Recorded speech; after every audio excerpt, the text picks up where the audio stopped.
Shalom, salam sejahtera bagi kita semua. Saya sampaikan kepada jemaat sekalian, baiklah ibadah Minggu Raya kita di pagi hari ini akan segera kita mulaikan. Kita angkat pujian, Kau sungguh indah tiada taranya.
Kami bersyukur kepadamu Tuhan Yesus, karena Engkau sungguh baik dalam kehidupan kami. Terima kasih Tuhan, kalau anugerah-Mu sampai pada hari ini kepada kami Tuhan masih sungguh sangat luar biasa. Terima kasih Tuhan, kami mau berdoa, kami mau menyerahkan ibadah kami pada pagi hari ini. Dari permulaan hingga dapat berakhir, biar semua tetap tinggal dalam urapan-Mu Tuhan. Berkati hamba-Mu Tuhan, pemimpin pujian maupun hamba-Mu yang akan menyampaikan kebenaran firman Tuhan. Terima kasih Bapa. Kami mau buka ibadah kami pada pagi hari ini hanya dalam nama Tuhan Yesus Kristus, Tuhan dan Juru Selamat kami yang hidup. Haleluya, amin. Kita akan memuji dan membesarkan nama Tuhan. Kita angkat pujian oleh darah anak domba.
Pemerintahan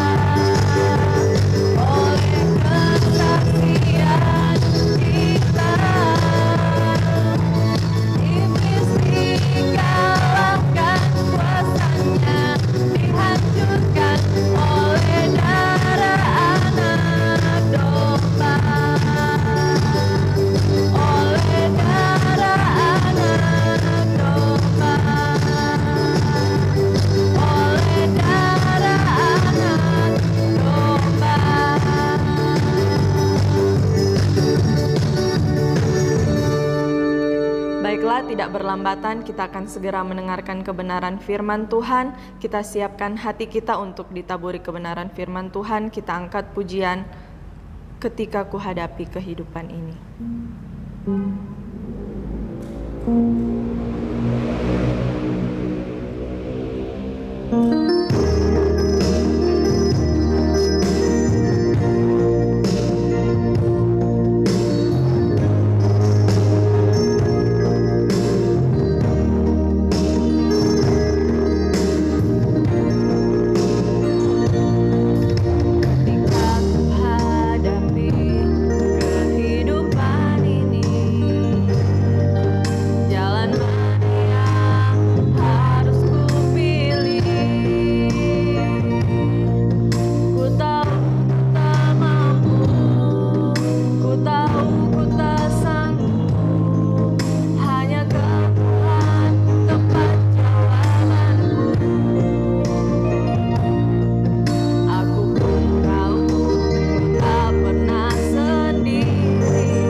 Kami memuliakan nama-Mu Tuhan di pagi yang indah dan diberkati ini.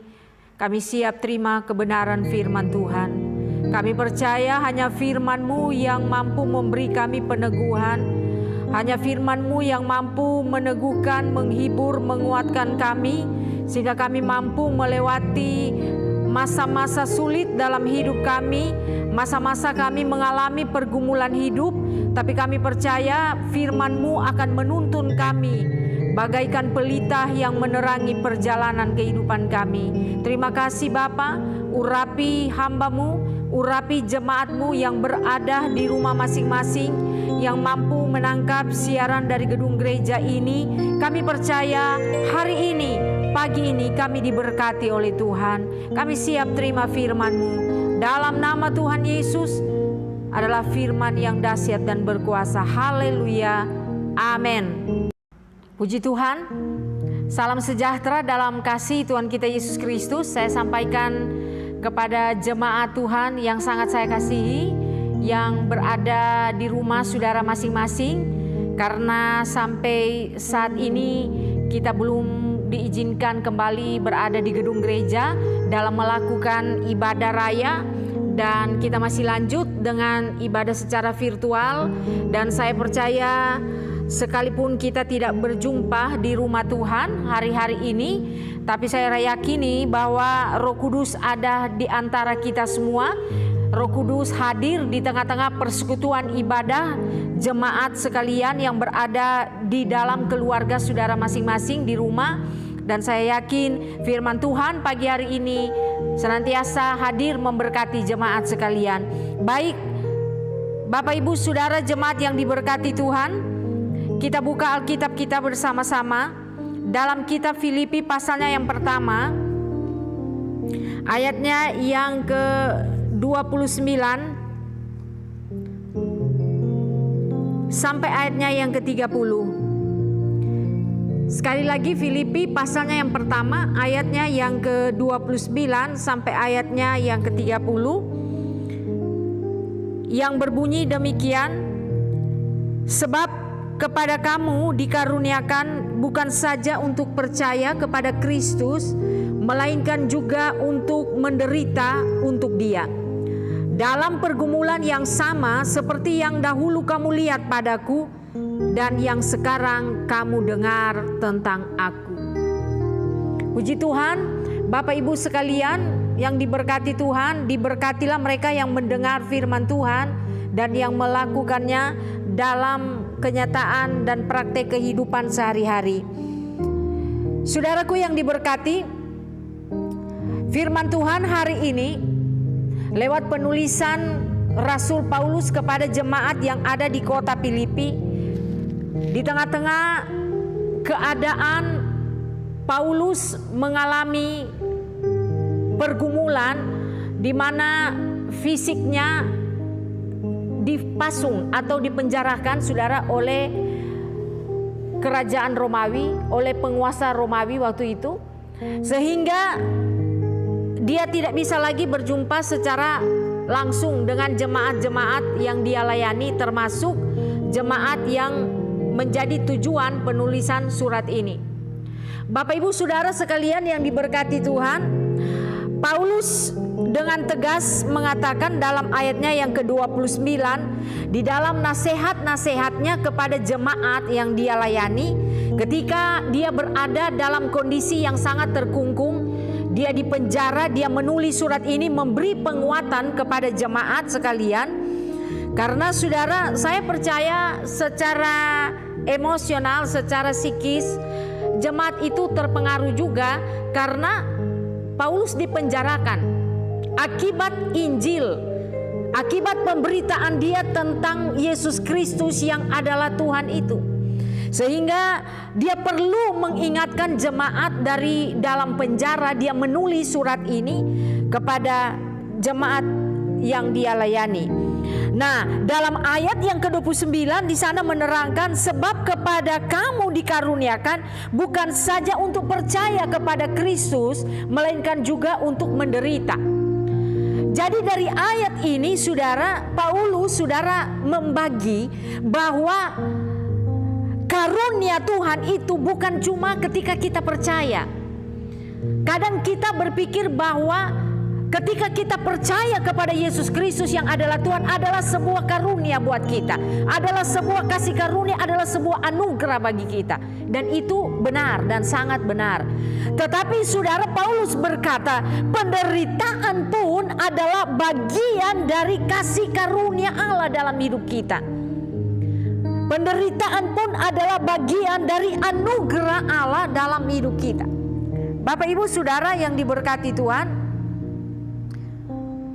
saya yakin saudara bahwa penderitaan itu akan ada, pergumulan itu akan ada seiring dengan umur kita di bumi ini.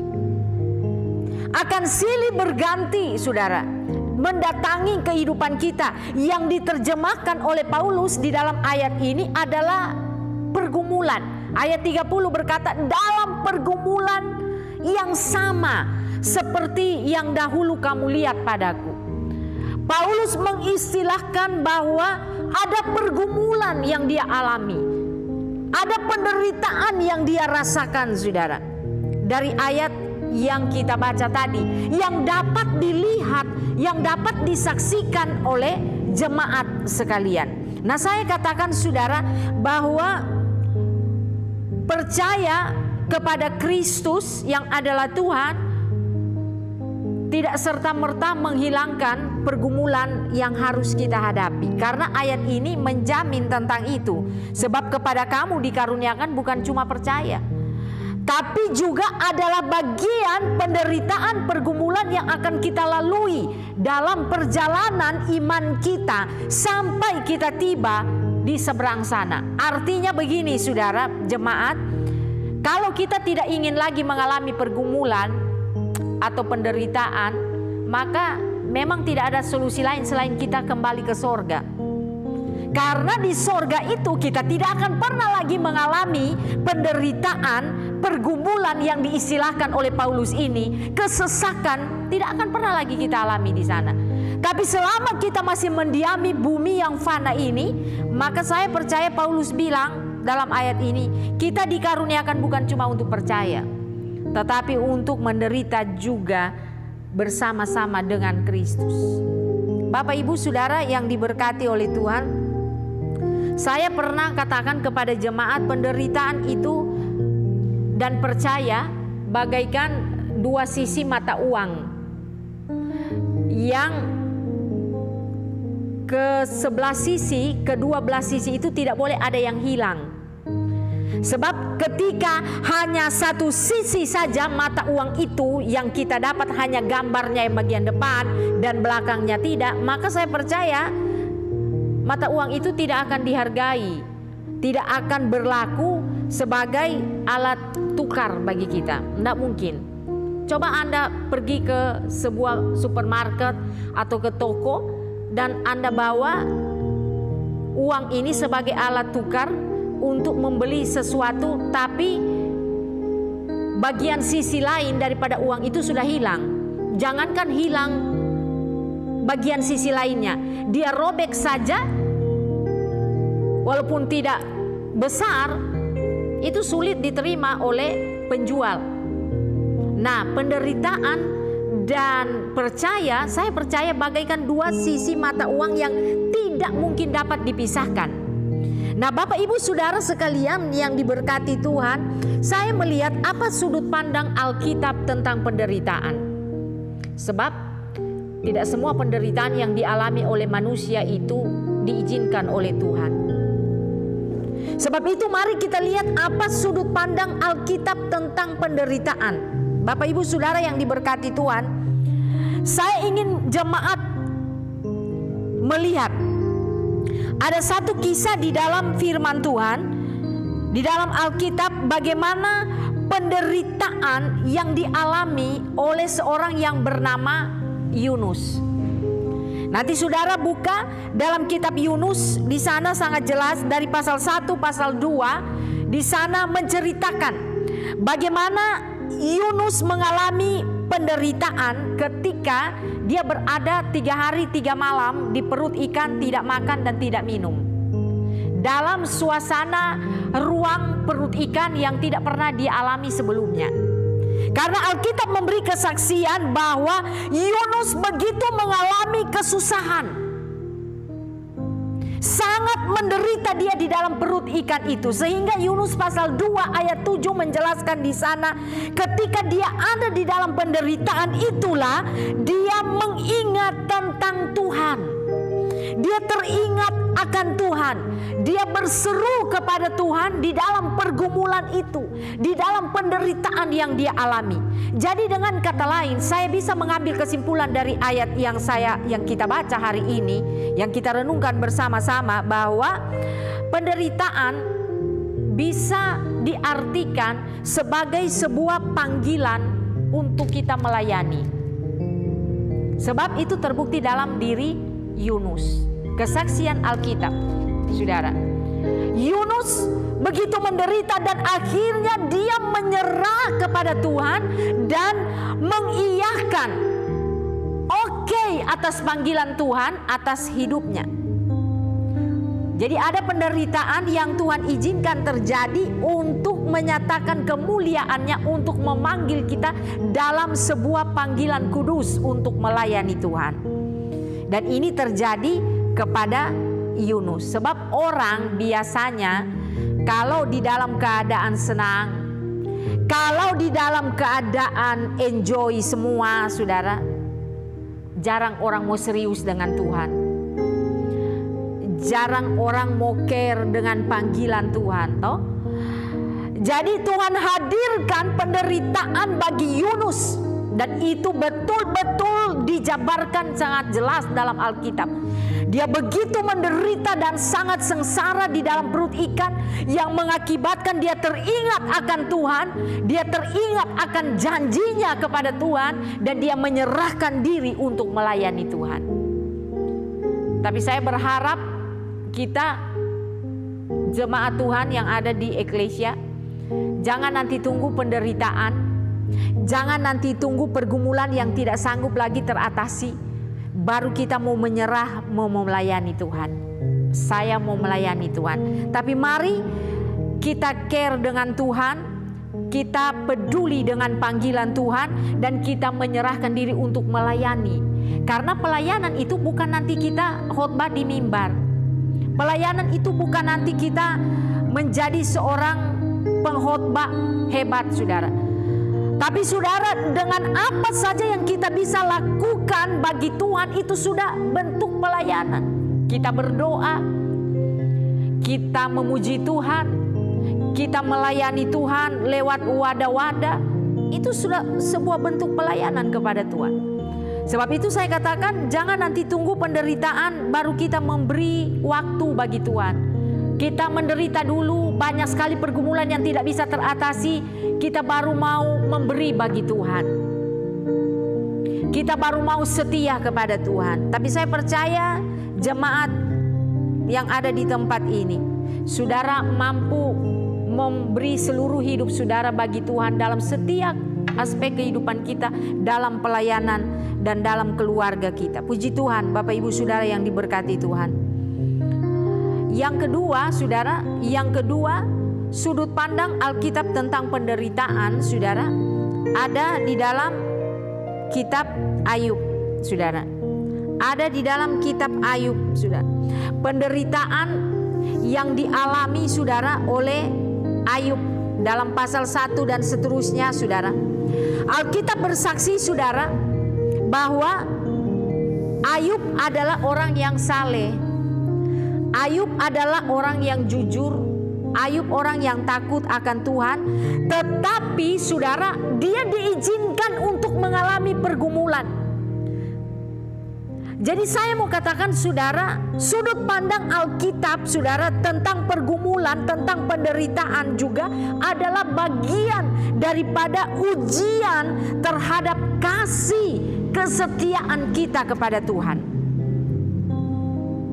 Saudara, Ayub ini saudara orang yang saleh, saudara, orang yang jujur, orang yang suka berkorban, saudara, orang yang peduli dengan orang lain, saudara.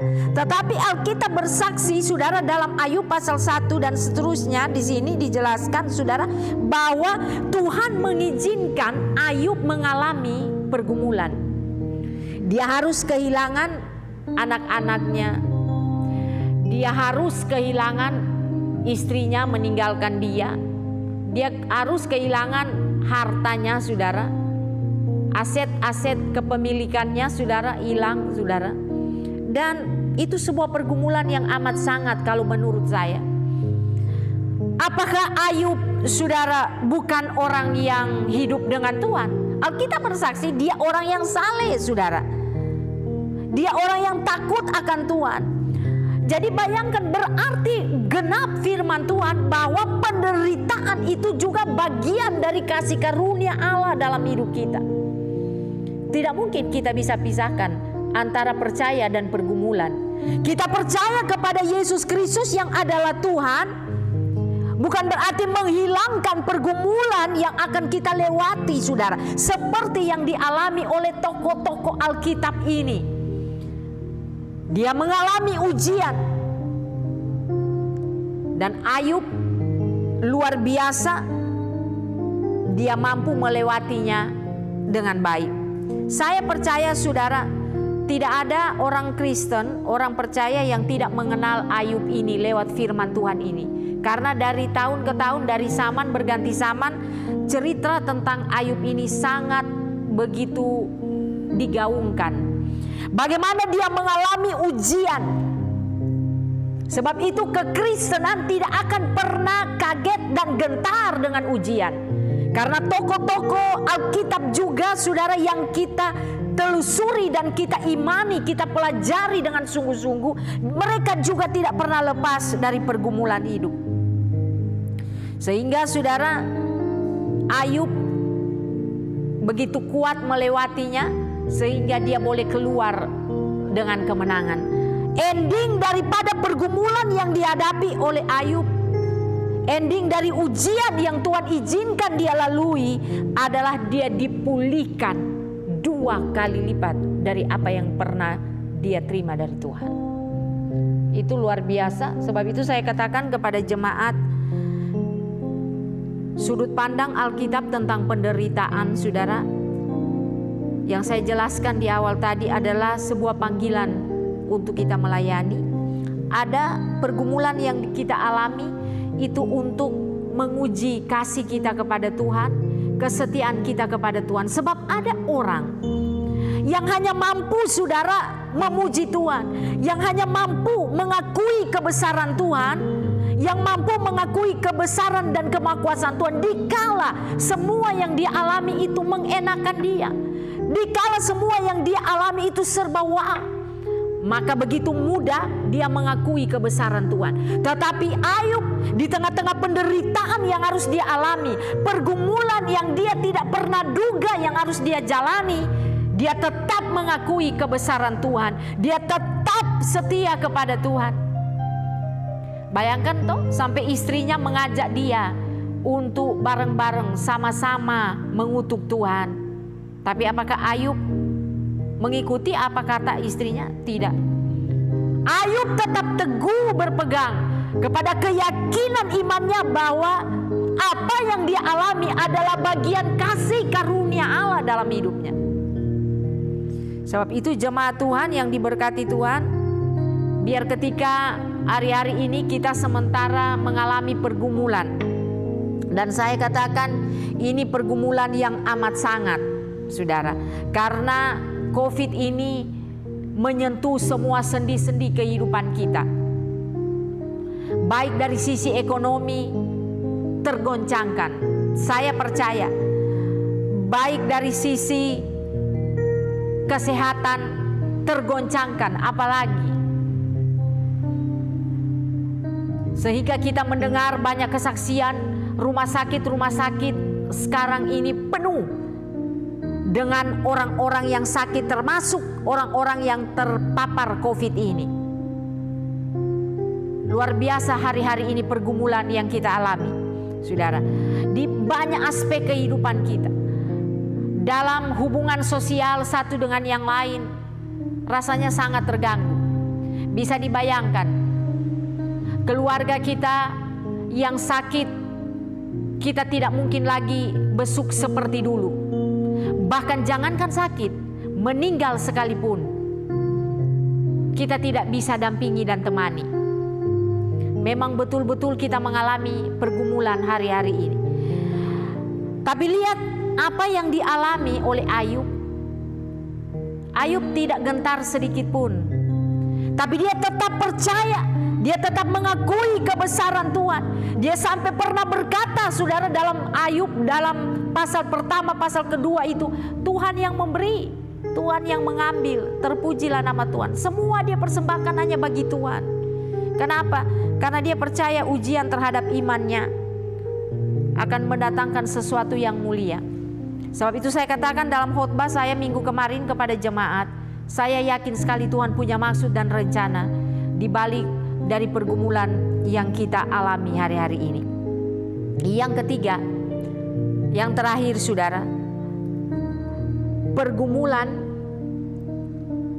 penderitaan, saudara, yang dialami kadang terjadi akibat kesalahan, akibat dosa.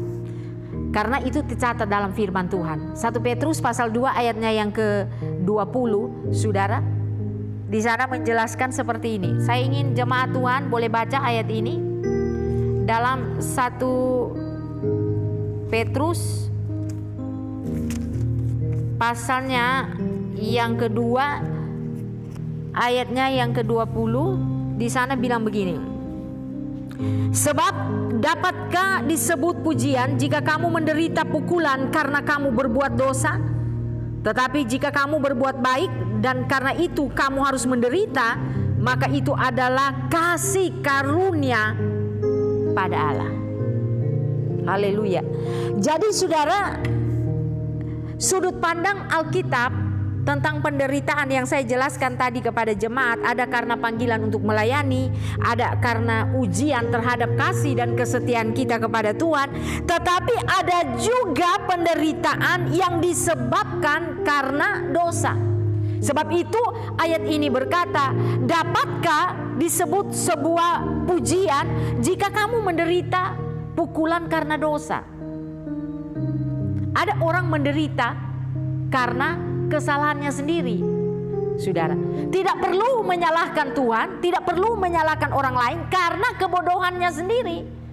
Ada orang menderita karena kebodohannya sendiri. Saudara, dalam 1 Petrus pasal 4 ayat 15 di sana, janganlah kamu menderita karena engkau seorang pembunuh. Artinya saudara, ada orang menderita karena memang kesalahannya sendiri. Saya kasih contoh seperti ini. Di tengah-tengah pergumulan kita menghadapi COVID hari-hari ini, pemerintah saudara dengan segala daya upaya berjuang untuk menyelamatkan masyarakat daripada gempuran COVID ini. Tetapi saudara, ada juga masyarakat jemaat yang kepala batu, saudara. Toh, keluar masuk rumah tidak pakai masker, tidak pernah menghiraukan himbauan pemerintah, cuci tangan, jaga jarak, hindari kerumunan banyak orang, tidak peduli, saudara. Ketika terserang dengan virus ini, baru bersaksi bahwa kami ada dalam pergumulan, kami ada dalam penderitaan akibat COVID. Padahal itu kebodohan sendiri.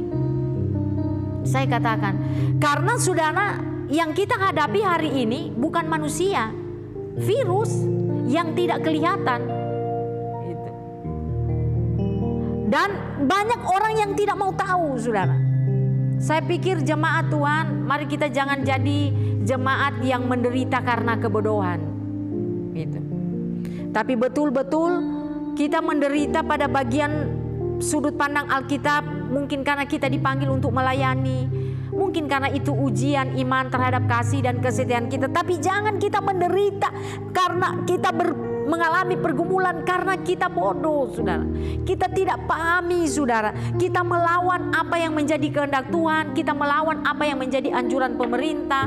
Karena saya percaya pemerintah itu wakilnya Allah, saudara, di bumi, untuk mengatur kita, saudara. Selama kita mendiami bumi ini, selama kita ada di kota yang kita cintai ini, kota Bitung, maka Tuhan mengutus pemerintah untuk mengatur kita. Dan saya percaya, saudara, kita juga harus belajar saling menghargai, saudara, satu dengan yang lain. Bayangkan jerih lelah pemerintah berjuang sekuat tenaga untuk menyelamatkan kita dari COVID ini. Ada banyak juga masyarakat yang tidak menghargai. Kasihan, saudara.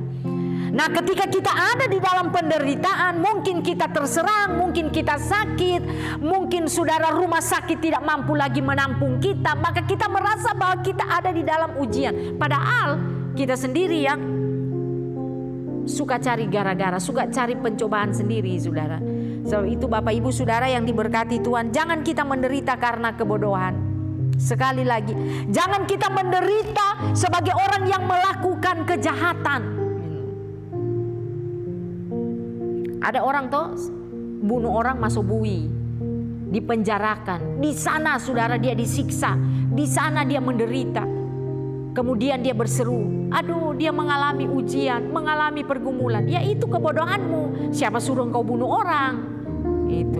Itu sebabnya saya mau katakan kepada jemaatku yang ku kasihi, ku layani, jangan menderita karena kebodohan. Tuhan kasih hikmat kepada kita. Kita diciptakan Tuhan dilengkapi dengan hikmat sorgawi.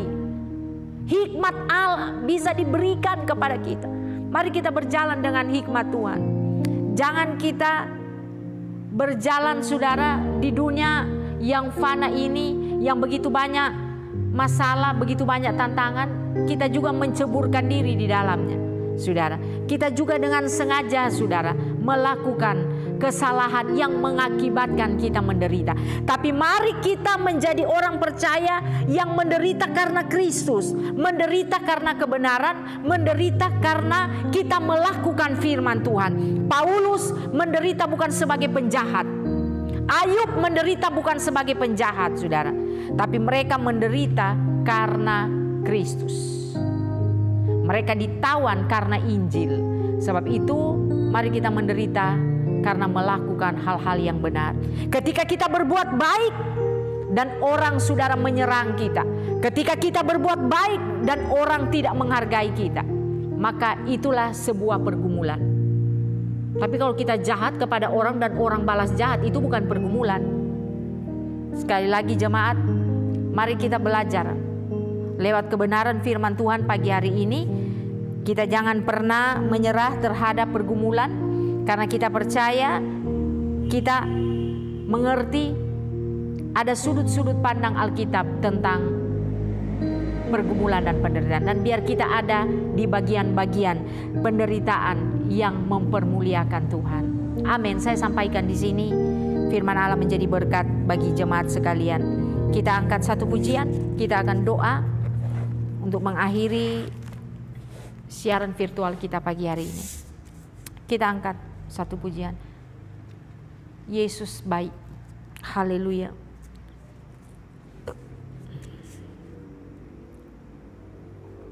Terima kasih Tuhan.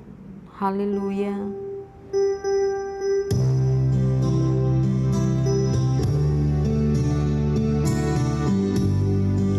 Mari jemaat sekalian, kita bersyukur kalau hari ini Tuhan izinkan kita ada di dalam penderitaan. Kita percaya itu juga bagian kasih karunia Allah dalam hidup kita. Yesus baik, baik buat saya. Yesus baik, baik buat saya. Ku tak dapat membalas kasih Tuhan. Yesus baik, baik buat saya. Sekali lagi, haleluya. Yesus baik. Amin. Terima kasih Tuhan. Terima kasih Yesus. Haleluya. Yesus baik, baik buat saya. Ku tak dapat membalas kasih Tuhan. Yesus baik, baik buat saya. Ku tak dapat membalas. Ku tak dapat membalas kasih Tuhan. Yesus baik, baik buat saya. Haleluya. Haleluya. Kami memuji kebesaran-Mu Tuhan. Engkau Tuhan kami yang dahsyat dan luar biasa. Anugerah-Mu besar bagi kami Tuhan. Terima kasih buat kehadiran firman-Mu pagi hari ini. Mengingatkan jemaat kembali bahwa panggilan kami bukan hanya percaya kepada Injil, tapi adalah bagian sisi lain daripada kehidupan kami dalam pengiringan kami kepada Tuhan adalah kami diizinkan Tuhan mengalami penderitaan karena Kristus. Terima kasih Bapa yang baik buat firman-Mu. Diberkatilah jemaat-Mu yang sudah mendengarkannya. Tanamkan benih firman Allah di tanah hati kami yang subur. Firman-Mu bertumbuh sehingga sekalipun di tengah-tengah pergumulan yang harus kami lalui dan lewati, firman-Mu tetap ada di hati kami. Bahwa kami tetap mengingat bahwa Tuhan tidak pernah melupakan kami. Bukan cuma dikala kami senang, tapi dikala kami susah pun, dikala kami mengalami pergumulan pun, Tuhan ada bagi kami. Terima kasih, terpuji buat nama-Mu Tuhan. Diberkatilah seluruh jemaat-Mu Tuhan yang berada di rumah mereka masing-masing, yang sanggup menjangkau siaran virtual dari gedung gereja pagi hari ini. Hamba percaya mereka semua diberkati oleh Tuhan. Mereka ditolong oleh Tuhan. Mulai besok mereka beraktivitas seperti biasa dalam profesi jemaat yang berbeda-beda. Dimanapun mereka berada, Tuhan melindungi mereka. Dimanapun kaki mereka berpijak, Tuhan buat mereka berhasil. Diberkatilah jemaat-Mu Tuhan. Setiap kutuk kemiskinan, kemelaratan, kutuk sakit penyakit, kami tolak patahkan dalam nama Yesus. Biar jemaat sekalian senantiasa mengalami keberkatan daripada Tuhan. Terima kasih Bapa, setiap apa yang jemaat korbankan Tuhan, semua persembahan yang mereka bawa di rumah Tuhan, kami percaya Tuhan sudah memberkati mereka. Terima kasih Bapa, terpuji buat nama-Mu. Kami segera mengakhiri siaran ini. Kami percaya jemaat semua diberkati Tuhan.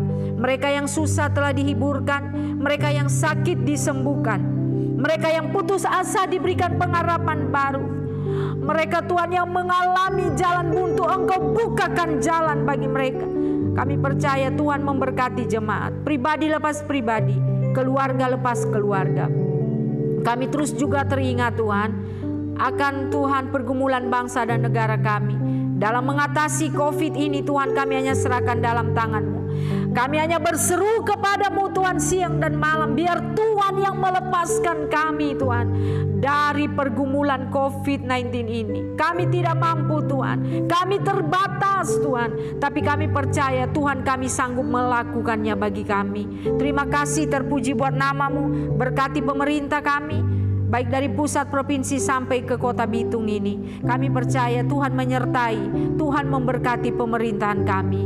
Kami doa dan bersyukur, serta kami akhiri siaran virtual ini. Dalam nama Tuhan Yesus adalah Tuhan dan Gembala kami yang baik. Jemaat Tuhan, mari kita terima berkat Tuhan.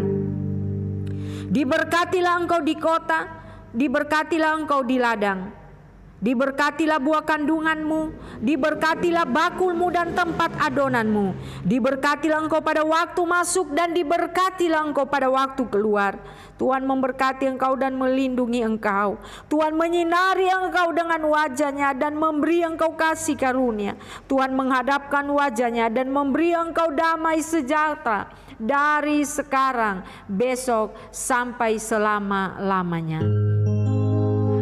Kesenangannya besarlah, kemuliaan yang heran. Sebab itu